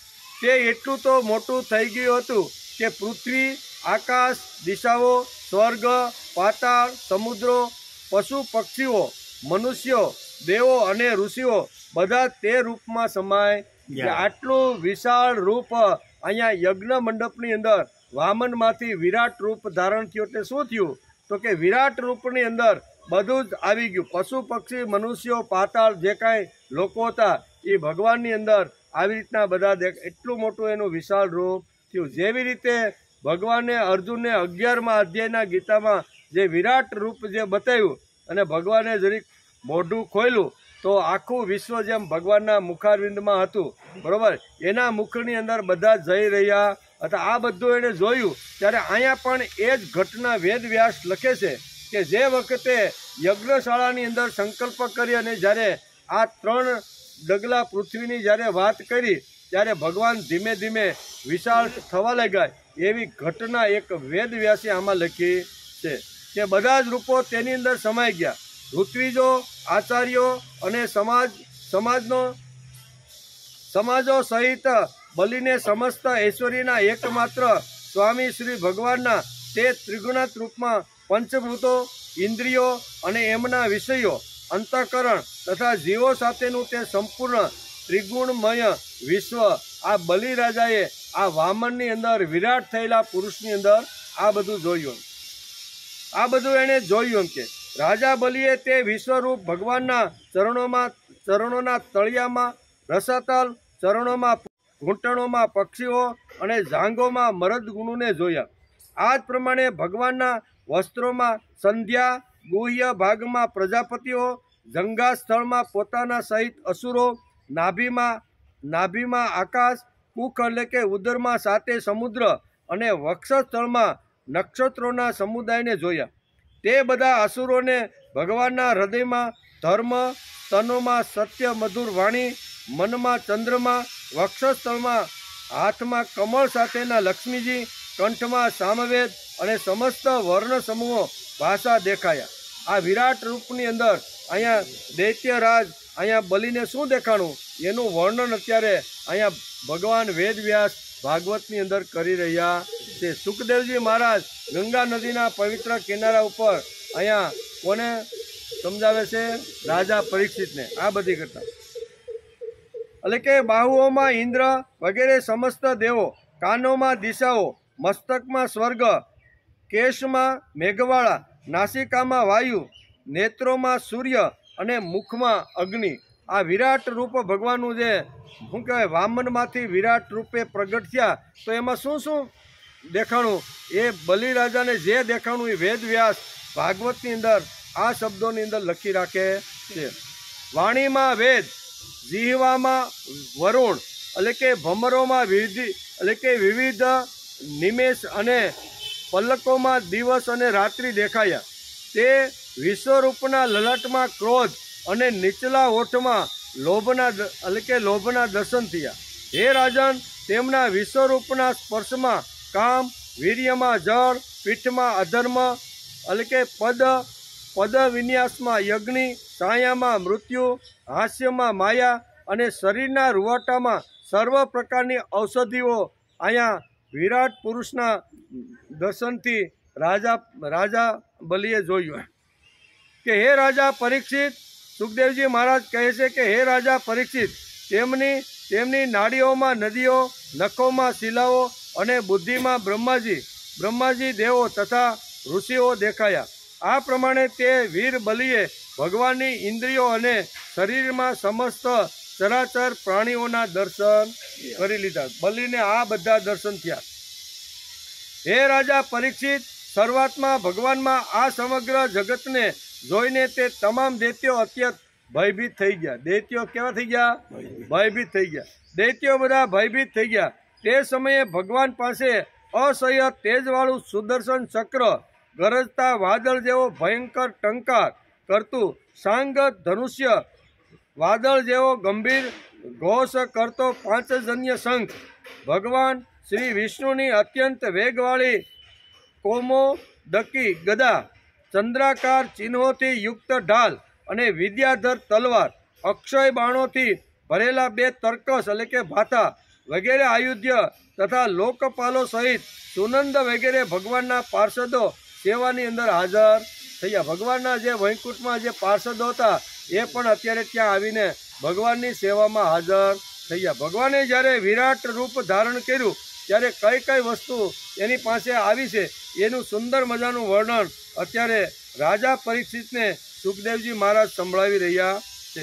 તે સમયે ભગવાનની શોભામાં અભિવૃદ્ધિ થવા લાગી. તેમના મસ્તક પર મુગટ, બાહુઓમાં બાજુબંધ, કાનોમાં મકરકાર કુંડલ, વક્ષસ્થળ પર શ્રી વત્સલ લાંછન, ગળામાં કૌસ્તુભ મણિ, કમરમાં મેખલા અને ખભા પર પિત્તાંબર શોભી રહ્યા હતા. તેમણે 5 પ્રકારના પુષ્પોની બનેલી વનમાળા ધારણ કરેલી કે જેના પર મધના લોભી ભમરા ગુંજરાવ કરી રહ્યા હતા.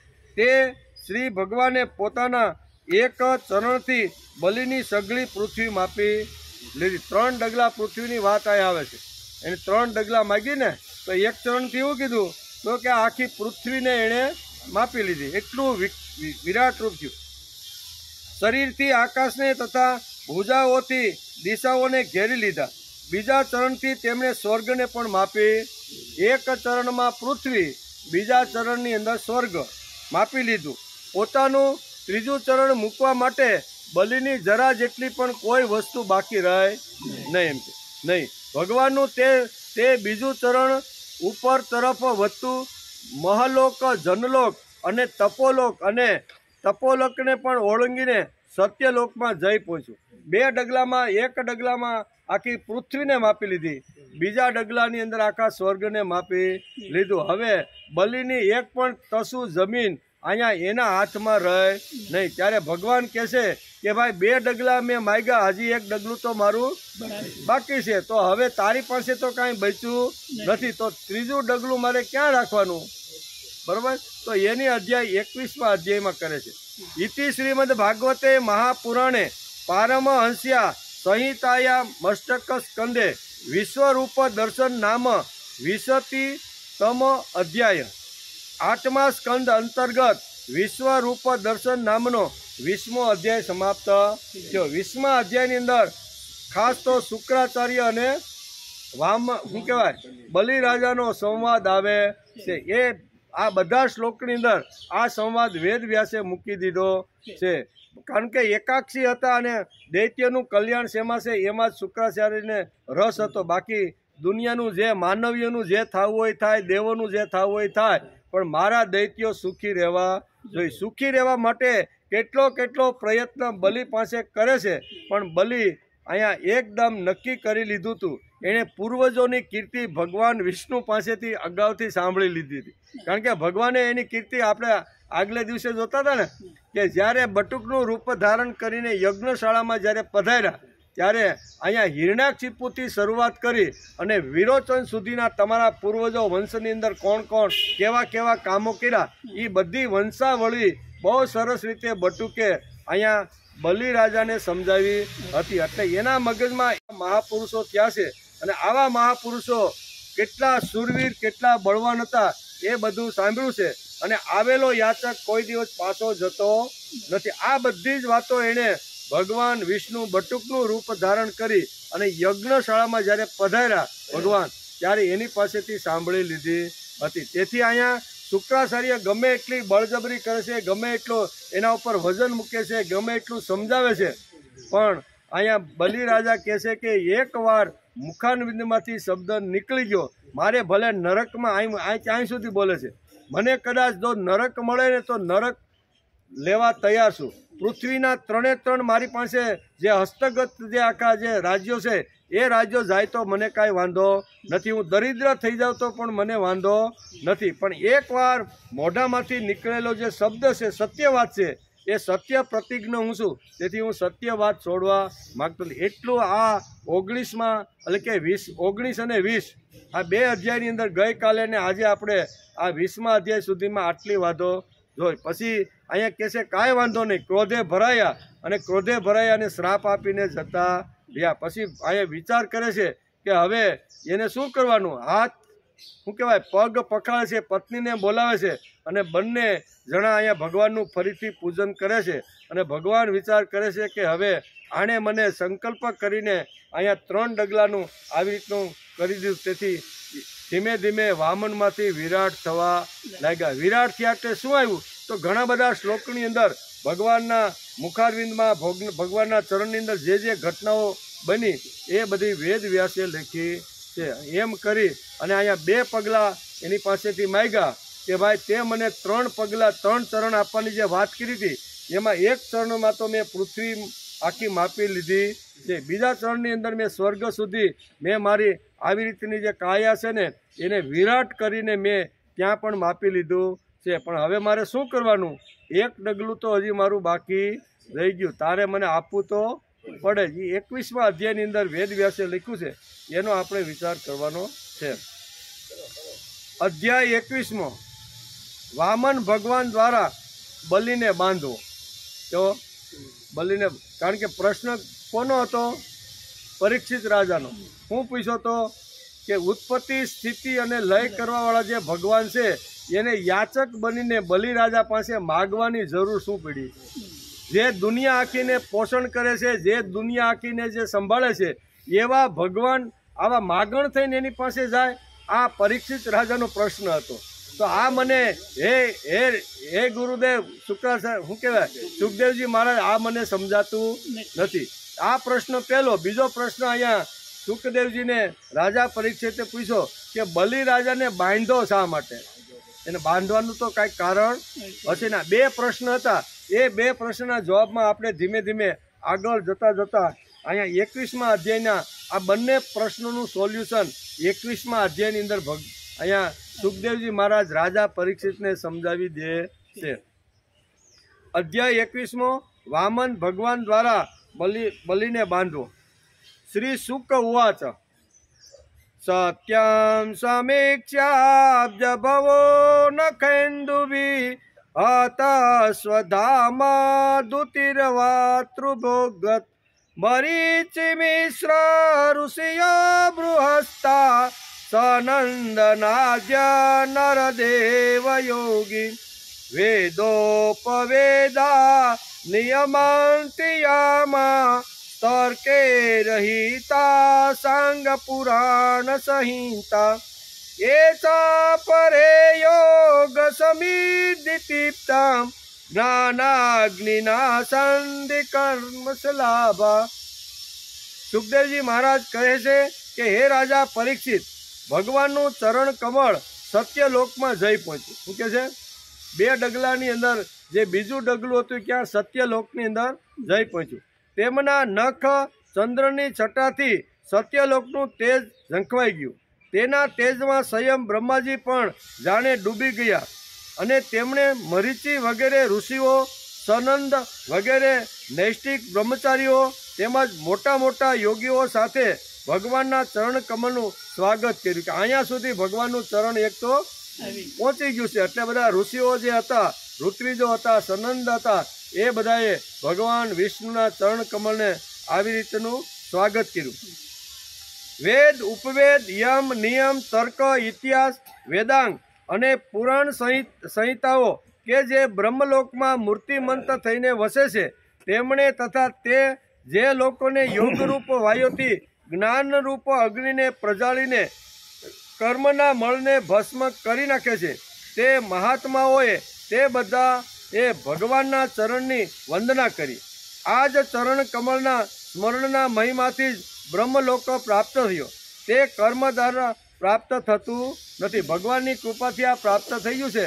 પ્રયત્ન કરવાથી કર્મયોગથી આ પ્રાપ્ત થતું નથી. ભગવાન બ્રહ્માજીની કીર્તિ અત્યંત પવિત્ર છે. તેઓ ભગવાન શ્રી વિષ્ણુના નાભી કંબળમાંથી ઉત્પન્ન થયેલા છે. સ્વાગત કર્યા પછી તેમણે સ્વયં વિશ્વરૂપ ભગવાનના ઊંચે ઉપાડેલા ચરણની અર્ધ્ય પાદ્યથી પૂજા કરી અને તેનું પ્રક્ષાલન પણ કર્યું. પૂજા કર્યા બાદ તેમણે અત્યંત પ્રેમ અને ભક્તિપૂર્વક ભગવાનની સ્તુતિ કરે છે. બ્રહ્માજીને ખબર પડી કે અહીંયા પૃથ્વીલોક ઉપરથી ભગવાનનું બીજું ચરણ છે, ત્યાં સ્વર્ગલોક સુધી આવી ગયું છે. તેથી એને પ્રથમ નમસ્કાર કરે છે અને પછી અહીંયા એનું પૂજન અને સ્તુતિ કરે છે.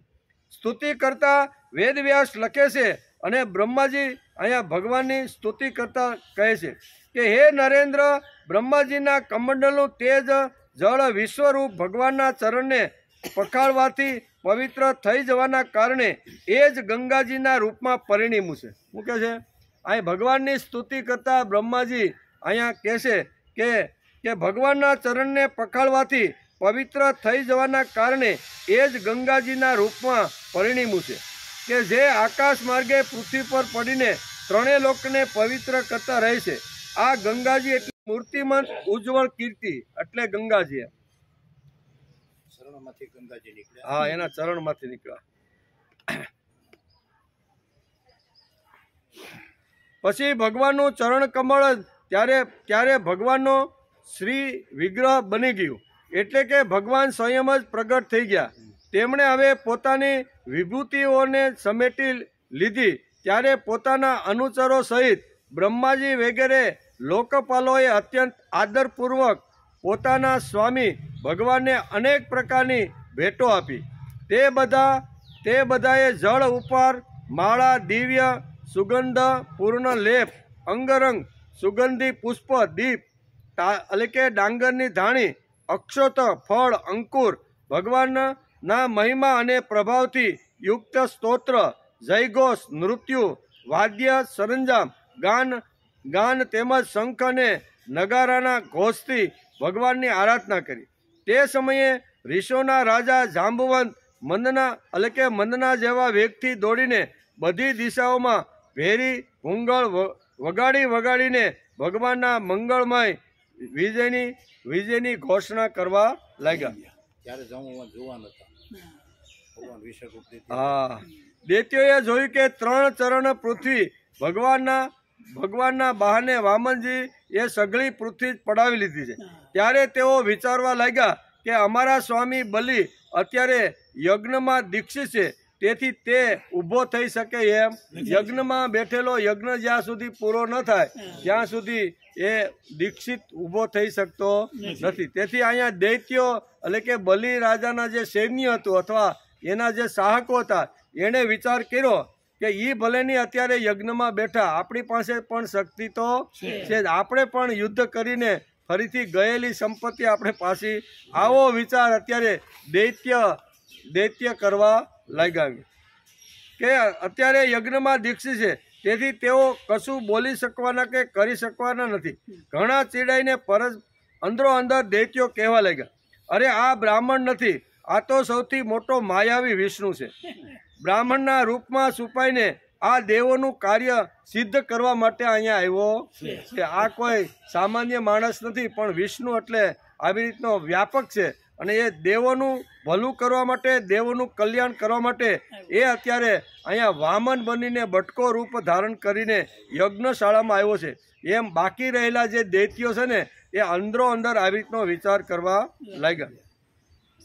એટલે કે બ્રાહ્મણના રૂપમાં છુપાઈને આ દેવોનું કાર્ય સિદ્ધ કરવા ઈચ્છે છે. જ્યારે અમારા સ્વામી યજ્ઞમાં દીક્ષિત થઈને કોઈને કોઈ પ્રકારનો દંડ કરવાને ઉપરત થયેલા છે, ત્યારે આ શત્રુએ એટલે કે બ્રહ્મચારીનો સ્વાંગ રચીને પહેલા તો યાચના કરી અને પછી અમારું સર્વસ્વ એણે હરી લીધું છે. આમ અંદરો અંદર દૈત્યો જે બાકી રહી ગયા હતા એ બધા અંદરો અંદર વાતો કરે છે. અમારું સર્વસ્વ હરી લીધું. આમ તો અમારા સ્વામી સદૈવ સત્યનિષ્ઠ છે, પણ યજ્ઞમાં દીક્ષિત થવાથી તો તેઓ આ બાબતનું વિશેષ ધ્યાન રાખે છે. તેઓ મહાન બ્રાહ્મણ ભક્ત છે તથા તેમના હૃદયમાં દયાભાવ પણ વધુ છે. તેથી તેઓ ક્યારેય અસત્ય બોલી શકતા નથી. આવી સ્થિતિમાં અમારો એ જ ધર્મ છે કે અમે આ શત્રુને મારી નાખીએ. એનાથી અમારા સ્વામી બલિને સેવા પણ થઈ જશે અને આ શત્રુ હણાઈ ગયા પછી ફરીથી ગયેલું જે શું કે સ્વર્ગ અને પૃથ્વીનું રાજ્ય આપણા હસ્તગત. આમ અંદરો અંદર દૈત્યો અંદરો અંદર વિચાર કરી અને બોલવા લાગ્યા. અમારા સ્વામીની સેવા પણ થશે. આમ વિચારીને રાજાના અનુસાર અસુરોએ પોતપોતાના હથિયાર ઉપાડી લીધા કે આ શું કે છે વામણો જે વિરાટ થયો છે ને એને આપણે યજ્ઞની અંદર જ હોમી દઈ. તેથી આવા મોટા મોટા જે આયુધ હથિયારો હતા એ લઈ અને અહીંયા લડવા માટે તૈયાર થઈ ગયા. હે રાજન, સુખદેવજી કહે છે કે હે રાજન, રાજા બલિની અનિચ્છા હોવા છતાં પણ તે બધા અસુરો ભારે ક્રોધથી શૂળ, પટ્ટીસ વગેરે હાથમાં લઈને વામન ભગવાનને મારવા માટે ઘસી આવ્યા. અહીંયા બલિ રાજાની ઈચ્છા હતી નહીં, પણ બલિની ઈચ્છા ન હોવા છતાં એની સાથે સંકળાયેલા જે દૈત્યો હતા એ હાથમાં આવી રીતના હથિયારો લઈ અને વામન જે ભગવાન યજ્ઞની સામે બંને બલિ અને આવી રીતના ભગવાન બટુક બેઠા છે એની સામે બટુકને મારવા માટે એ હથિયાર લઈને ઘસી જાય છે. રાજા પરીક્ષિતને સુખદેવજી કહે છે કે હે રાજન, વિષ્ણુ ભગવાનના પાર્ષદોએ જ્યારે જોયું કે દૈત્ય સેનાપતિઓ આક્રમણ કરવા ઘસી આવ્યા છે ત્યારે તેમણે હસીને પોતપોતાના શસ્ત્રો ઉગામ્યા અને તેમનો સામનો કરી લીધો. બરાબર. તેમાં કોણ હતું તો કે નંદ, જય, વિજય, પ્રબલ, બલ, કુમુદ, આ બધા ગરુડ, જયંત, ધ્રુવદેવ, પુષ્પદંત વગેરે બધા જે પાર્ષદો હતા એ 10,000 હાથીઓનું બળ ધરાવનારા હતા. દૈત્યો જ્યારે યજ્ઞ મંડપની અંદર જ્યારે અહીંયા બટુકને મારવા માટે આવ્યા ત્યારે ભગવાન વિષ્ણુના બધા આવી રીતના જે પાર્ષદો હતા એણે જોયું કે આપણા ભગવાનને મારવા માટે આ બધા ઊભા થઈ ગયા છે. તેથી અહીંયા આ બધા પાર્ષદોએ પણ હાથમાં હથિયાર લીધા. તેઓ અસુરોના સૈન્યોને સંહાર કરવા લાગ્યા. રાજા બલિએ જોયું કે ભગવાનના પાર્ષદો મારા સૈનિકોને હણી રહ્યા છે અને તેઓ પણ ક્રોધે ભરાઈને તેમની સાથે યુદ્ધ કરવા તત્પર થઈ રહ્યા છે. ત્યારે તેમણે શુક્રાચાર્યજીના શાપને યાદ કરતા તે બધાને યુદ્ધ કરતા અટકાવી દીધા. કારણ કે એણે કીધું તારું જે ઐશ્વર્ય છે, 3 લોકનું જે રાજ્ય છે ને મારું માનતો નથી ને, તેથી આ 3 લોકનું તારું રાજ્ય થોડા સમયમાં ખલાસ થઈ જશે. આવો શ્રાપ શુક્રાચાર્યજી આપીને હાથમાં કમંડળ લઈને જે ભાગ્યા હતા એ શ્રાપ અત્યારે અહીંયા કોને યાદ આવે છે? બલિરાજાને. તેથી બલિરાજાએ પોતાના જે સૈન્યો અહીંયા બટુકને મારવા માટે જે ઘસી આવતા હતા એને રોકારે અહીંયા લડવાની કોઈ જરૂર નથી. શુક્રાચાર્યનો શ્રાપ એને યાદ આવ્યો. તેમણે વિપ્રચિત, રાહુ, નેમિ વગેરે દૈત્યોને સંબોધીને કહ્યું કે ભાઈઓ, મારું કહ્યું તમે સાંભળો.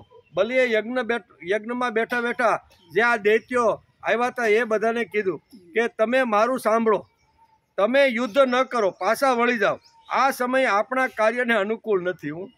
જ્યારે આપણા કરતાં સામેની વ્યક્તિ પાસે બળ અને શક્તિ વધારે હોય ત્યારે આપણે હથિયાર હેઠા મૂકી દેવા. આ રાજનીતિ છે. રાજનીતિ ભાગવતની અંદર બહુ વારંવાર અહીંયા વેદવ્યાસ સમજાવે છે. એના ઘણા બધા શ્લોકો ને ઘણા બધા અધ્યાયની અંદર રાજનીતિ કેવી હોય, સામેના દુશ્મન પાસે આપણા કરતાં અતિશય બળવાન અને શક્તિ હોય તો આપણે થોડું ઠંડુ થઈ જવું જોઈએ. એટલે અહીંયા કહે છે, અસુરોને કહે છે કે તમે અટકો, તમે હથિયારો લઈ અને યજ્ઞની અંદર આ બલિરાજા મારી સામે આવીને ઊભો છે અને મને કે મારો બચાવ કરવા માટે તમે આવ્યા છો, એ સમય અત્યારે યોગ્ય નથી. એ સમય અત્યારે યોગ્ય નથી. હે દાનવો, જે કાળ સમસ્ત પ્રાણીઓને સુખ અને દુઃખ આપવાનું સામર્થ્ય ધરાવે છે તેને હું પોતે પોતાના પ્રયત્નોથી દબાવી દઉં. એવું કોઈ જો ઈચ્છે તો તે તેના સામર્થ્યની બહારની વાત છે. તે બહારની વાત છે. પહેલાં આપણી ઉન્નતિનું અને દેવોની અવનતિનું જેઓ કારણ થયા હતા તે જ ભગવાન કાળ અત્યારે તેમની ઉન્નતિ અને આપણી અવનતિ.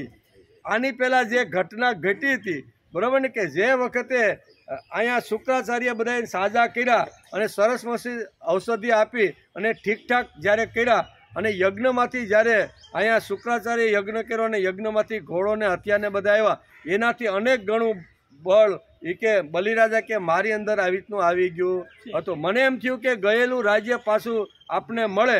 તેથી અમરાવતી ઉપર જ્યારે આપણે હુમલો કરવા માટે ગયા ત્યારે આપણી સારા શું કહેવાય શુભ સોગડિયા હતા, સારી વાત હતી.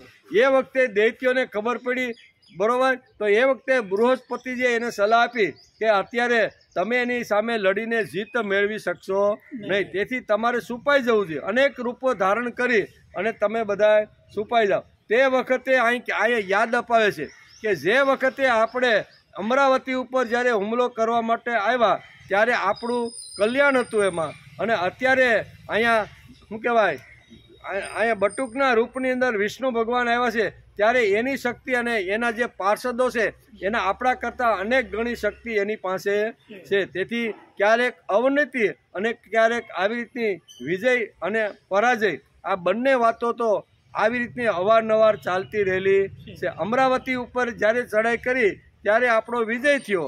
ફરીથી અત્યારે આવા પાર્ષદો જ્યારે આપણી સામે લડવા માટે આવ્યા છે ત્યારે એનું અત્યારે આપણે કાંઈ બગાડી શકવાના નથી. તેથી અહીં કહે છે કે તમે અહીંથી હથિયારો બધા મૂકી દો અને અહીંથી તમે પાછા વળી જાઓ. આપણી અવનતિનું કારણ થઈ રહ્યું છે, તેથી અત્યારે લડવા માટે કોઈ ફાયદો નથી. બળ, મંત્રી, બુદ્ધિ એટલે કે બુદ્ધિ, દુર્ગ, મંત્ર, ઔષધિ અને સામ વગેરે ઉપાયો, આ પૈકીના કોઈ પણ સાધન વડે અથવા તે બધા વડે પણ મનુષ્ય કાળ ઉપર વિજય મેળવી શકતો નથી.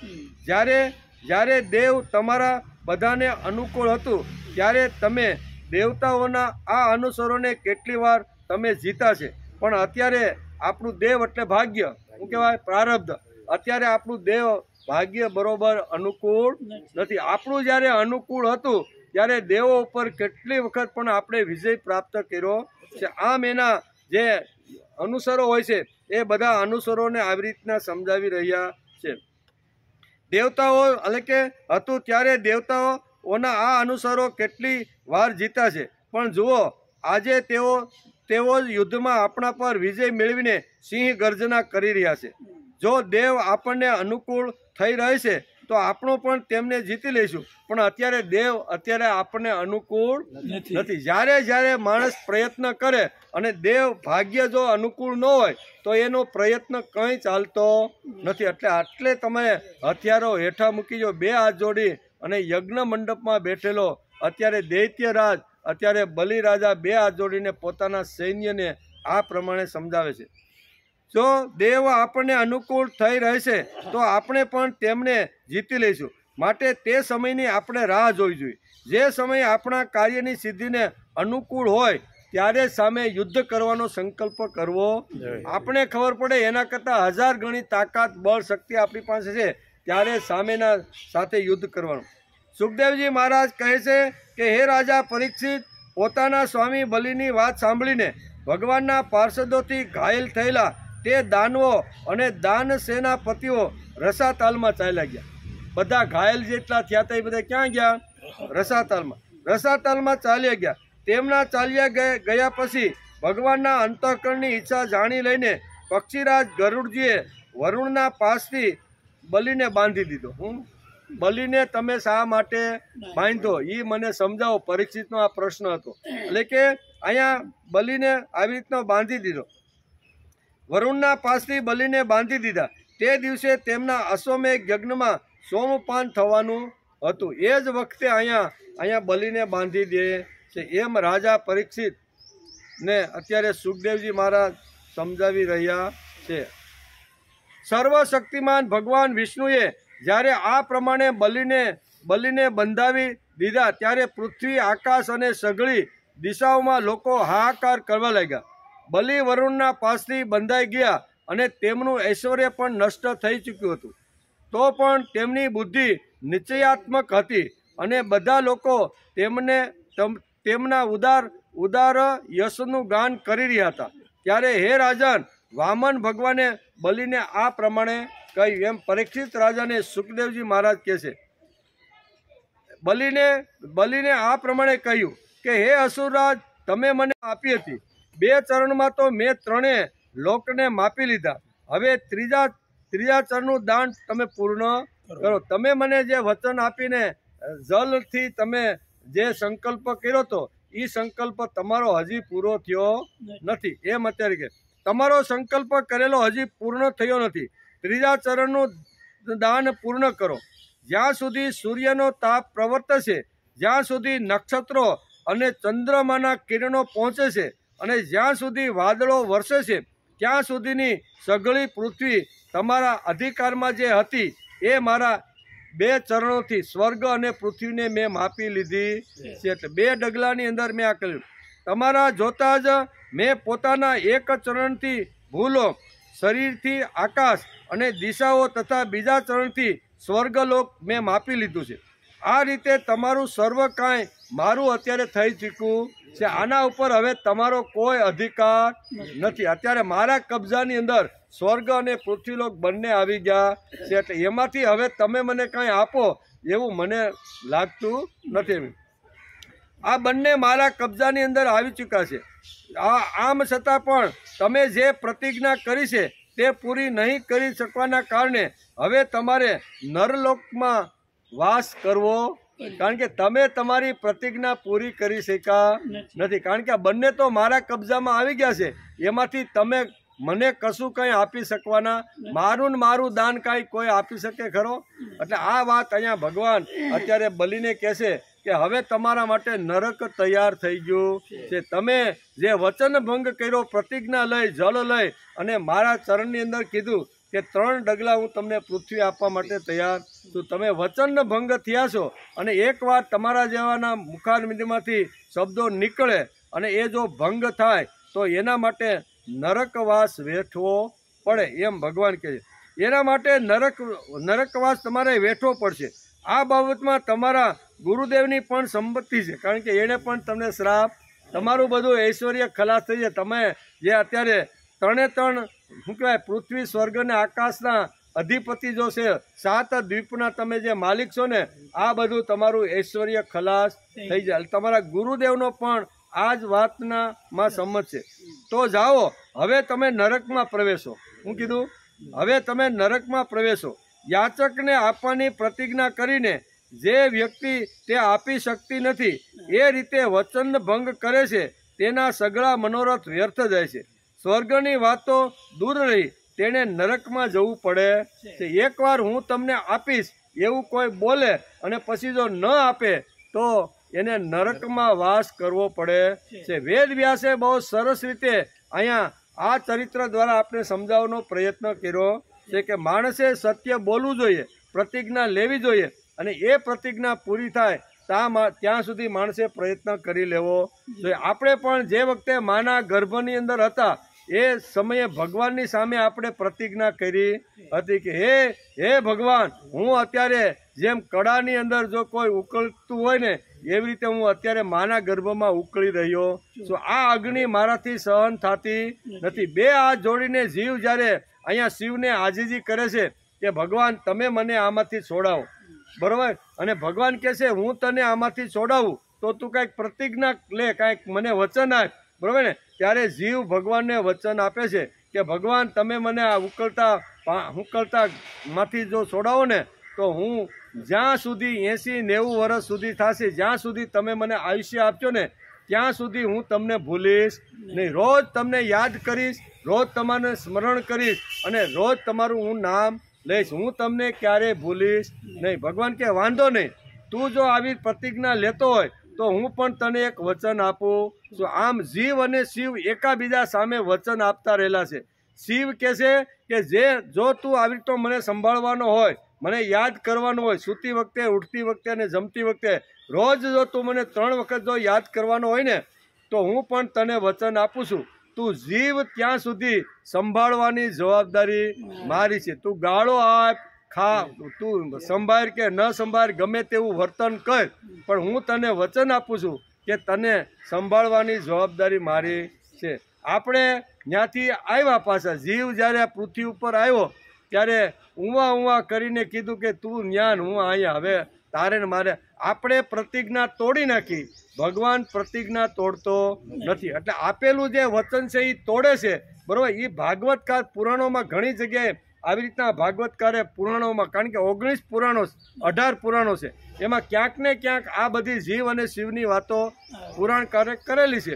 આપણે વચન તોડ્યું. અહીંયા ભગવાન વિષ્ણુ બટુકના રૂપમાં કહે છે કે મેં તારી પાસે 3 ચરણ પૃથ્વીની માગણી કરી હતી, તે વચન તોડ્યું. તેથી વચન જે તોડે આપ્યા પછી એને નરકની અંદર વાસ છે. ખાલી એને વાસ છે એમ નહીં, અહીંયા આપણને પણ સમજાવવાનો પ્રયત્ન કર્યો છે કે યાચકને આપવાની પ્રતિજ્ઞા કરીને જે વ્યક્તિ તે આપી શકતા નથી એ રીતે વચનભંગ કરે છે તેને સઘળા મનોહર વ્યર્થ જાય છે. સ્વર્ગની વાત તો દૂર રહી પણ નરકમાં જવું પડે છે. તમને એ વાતનું ઘણું ઘમંડ હતું કે હું ધનાઢ્ય છું, હું સંપત્તિવાન છું, મારી પાસે 3 લોકોનું આવી રીતનું આધિપત્ય છે, હું તમને આપીશ જ. આવો તમારો જે ગર્વ અને અભિમાન હતું ને એ અહીં ભગવાન કહે છે કે તમારો ગર્વ અત્યારે ઉતરી ગયો. એવી પ્રતિજ્ઞા કર્યા પછી વચનભંગ એટલે કે વિપ્રભંગ કર્યો છે તો હવે તમે થોડા વર્ષો સુધી અસત્યનું ફળ નરકની અંદર જઈને ભોગો. એમ કરી ઇતિ શ્રીમદ ભાગવતે મહાપુરાણે પારમહંસ્યા સંહિતાયામાં અષ્ટકમ સંધે વામન પ્રાદુર્ભાવે બલિ નિગ્રહો નામે કા વિશોધ્યાય 8મા સ્કંદ અંતર્ગત વામન પ્રાદુર્ભાવ માનો બલિ વિગ્રહ નામનો 21મો અધ્યાય સમાપ્ત થયો. 21મા અધ્યાયની અંદર 2 ડગલા પૃથ્વીની વાત આવી, એ પણ માગ્યા પછી અહીંયા કહે છે કે હવે ભાઈ મારું 3જું ડગલું મારું ક્યાં મૂકવું?